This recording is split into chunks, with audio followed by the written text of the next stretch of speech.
Welcome back to the Deep Dive. Now, if you're an Australian business owner or a C-level executive, this one is for you. We're going to get into the structural insights you really need before your competitors get there first.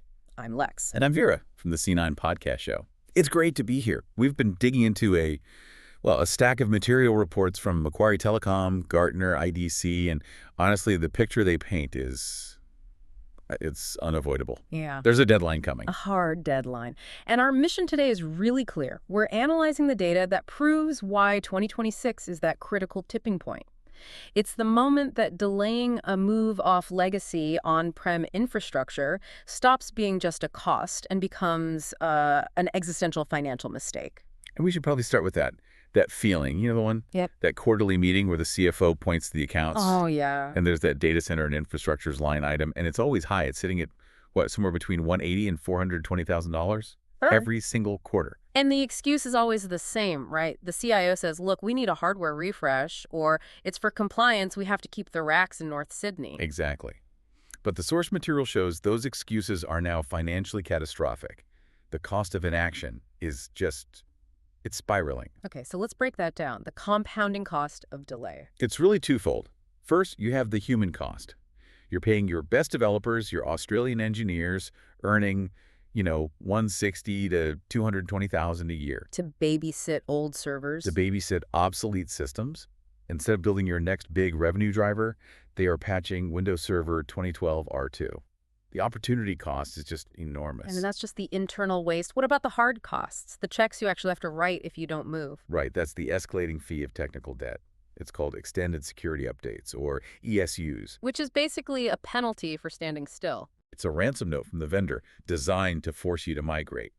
And we're seeing those costs run from $250,000 up to $750,000 a year per environment. Per environment, wow. And those fees just keep going up, I assume. They're guaranteed to climb dramatically year over year. So look, some execs might hear this and still think, okay, that sounds like an IT problem. But the Macquarie Telecom data, it suggests this is now a board-level issue, right? It's absolutely a board-level issue. The market has already decided. The data shows that 82% of ASX 200 companies have board-approved cloud-native roadmaps. 82%. So this isn't a trend. It's a done deal for the market leaders. It's an adopted structural shift. Their completion targets are already locked in for 2026, 2027. If your competition is executing now, you simply can't afford to wait. And that brings us to the really painful part, valuation risk. It's ruthless. We see it in private equity due diligence all the time. The second a data room reveals a material on-prem legacy stack. And you're talking specific things like Server 2012 or old Oracle databases. Exactly. Server 2012, 2016, Oracle 11G. The moment they see that, the valuation multiple immediately drops. Yeah. We're talking a drop of 0.8 to 1.5x. Or the deal just dies. Because the cost to fix it is just too high.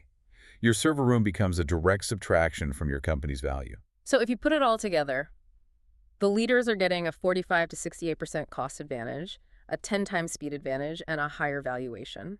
Delaying is basically handing them a permanent structural win. It's a structural disadvantage you are choosing to give yourself. Mm-hmm. You're slower, more expensive, and your best people are stuck on maintenance. And on top of all that, there's the downtime. Ah, yes, the inevitable failure. The IDC 2025 survey put a number on it. The average cost of unplanned downtime in Australia is $740,000. Per incident. Per incident. You're risking a seven-figure penalty just to avoid the cost of a migration. It just doesn't add up. So if delaying is off the table, migration is the only path. But this is where the next big mistake happens, right? In the how. This is the expensive illusion, the lift and shift trap. You'll have operators come in and promise a quick, easy move to the cloud. So they just do what? Copy your old application from your server onto a server in AWS or Azure? Pretty much. They take that big monolithic block of code and just move it, and they call it cloud. It sounds tempting, a quick win, but what does the data show, say, a year later? The metrics are brutal. After 12 months, the savings are, they're between 0 and 12%. That's it. That's it. Your architecture is still a monolith. Mm-hmm. Your risk profile is identical to your old data center, and very often you get massive bill shock. Okay, let's unpack bill shock. Why isn't it cheaper just to run a virtual machine on EC2, for instance? Yes, a great question. It's because you're still thinking in the old on-prem way. You're provisioning a huge server to handle your busiest day, say, end-of-month reporting. and you're just leaving it running 24/7. So the meter is always on. The meter is always, always on. You're paying for peak capacity even when it's sitting 99% idle. There's no agility, no cost elasticity. So you've paid for a migration, kept all the complexity, and you haven't even saved money. What actually delivers that 45 to 68% TCO reduction then? True cloud-native architecture. It's about modernization, breaking that monolith into smaller, independent microservices, using things like serverless, auto-scaling. Explain serverless for an executive. How does that practically save money? With serverless, you only pay for the exact moment your code is running.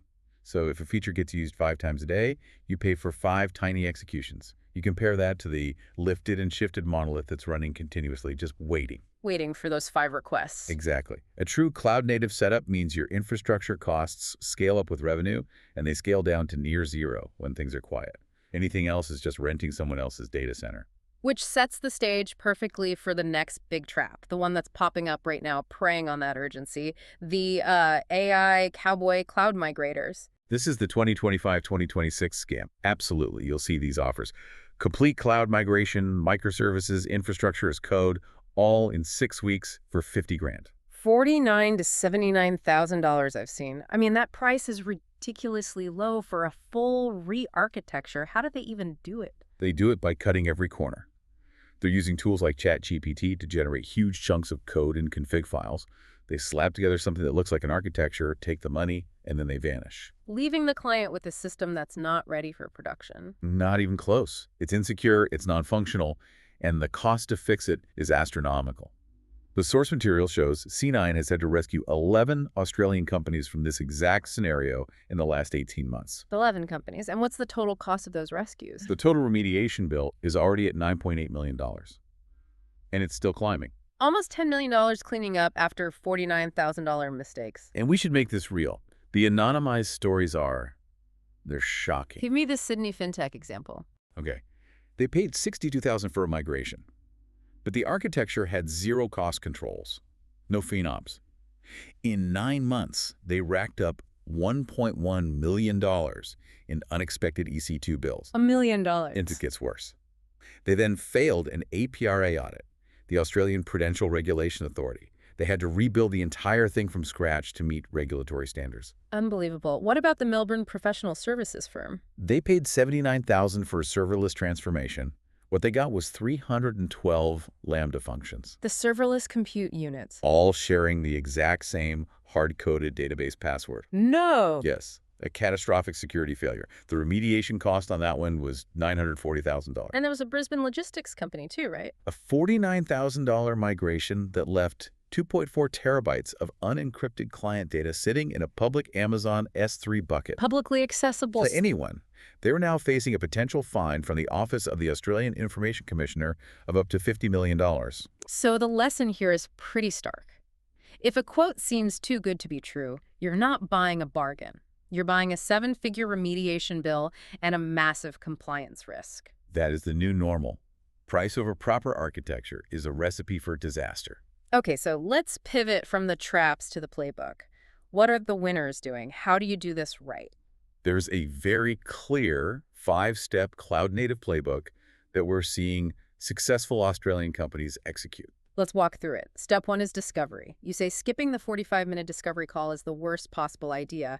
Why? Because discovery and dependency mapping, which takes 2 to 4 weeks, is your insurance policy. You have to map every single dependency before you move a line of code. If you skip it, you are migrating blind. You're guaranteeing that bill shock we talked about. Okay, so once you've done the mapping, you don't just move everything at once. Absolutely not. That's a big bang disaster waiting to happen. Step 2 is to carve out one revenue-critical application first. Prove the value fast. Exactly. De-risk the whole project. You show the board a contained win, the TCO reduction, the speed improvement, and that builds the confidence and secures the funding for everything else. Makes sense. Then you get to deployment and governance. Step 3 is zero downtime blue-green deployment, so it's seamless for your users. Step 4 is maybe the most critical for cost control. Auto-scaling and FinOps governance from day one. If you don't, you get that $1.1 million EC2 bill. And the final step. Step 5 is continuous compliance. It's non-negotiable in Australia. whether it's APP, ISO 27001, or IRAP for government work. Compliance has to be baked into the architecture, not bolted on later as an afterthought. Let's circle back to that first discovery step. You said it provides binding financial value. How so? A proper dollarized discovery gives an executive three things they can take to the bank. First, the exact cost of doing nothing for another 12 months. Second, a staged roadmap with ROI per phase. And third, and this is critical, binding stage-by-stage pricing, not some vague range. So it completely eliminates the financial uncertainty. That's the goal, which highlights the difference in partnership models. You have the AI Cowboy, and then you have the antidote. Which is what? What should executives look for? You have to demand an integrated squad, never a lone wolf contractor. A proper engagement needs a dedicated project manager, a technical architect, developers, QA, and a DevOps specialist, all working as one unit. And what about resource stability? So many projects get derailed when key people get pulled off. That's a huge issue. You need a partner that uses 100% direct employees, no subcontractors, delivering from secure Sydney time zone aligned offices, and you want the ability to lock in those resources with, say, 3 to 6 month contracts. That ensures your A-team stays on your project until it's delivered. That stability is invaluable. So let's bring it all together. Let's summarize the structural advantage the leaders are locking in right now. It's quantifiable growth. Plain and simple. The data shows cloud-native Australian enterprises are growing revenue 3.2 times faster than their peers still stuck on legacy tech. 3.2 times faster. So this isn't about IT savings. It's a growth strategy. Absolutely, which is why 78% of CEOs now rank cloud-native maturity in their top 3 strategic priorities for the next financial year. This is moved from the CIO's desk straight to the CEO's. And it all comes back to that valuation gap. The penalty for being late versus the reward for being early. The reward is enormous. The average valuation gap between a cloud-native company and a legacy-heavy one in the same sector is now between 1.4x and 2.1x. So a $50 million company could be leaving $70 million or more on the table just because of its tech stack. And that gap is widening every single month. Which leaves us with a final provocative thought for everyone listening. The market leaders are already finishing this race. The question is, will your business be in that leading pack, enjoying that growth and valuation premium? Or will you spend the next 3 years playing a desperate, expensive game of catch-up? The first step to answering that is simple. You need the data. You need to know your exact cost of inaction. So book your zero-obligation, 45-minute cloud-native discovery call. Our architects will calculate the exact dollar amount your legacy systems are costing you right now. If you are ready to get ahead of this before your next budget is locked in, just head to www.c9.com.au. C9 is Australia's leading custom software, apps integration, and database developer company. The link is in the show notes. And please, if this deep dive gave you the clarity you needed, click that follow button. Share this with another business owner or executive who needs to understand this critical 2026 tipping point. Until next time. We'll see you soon.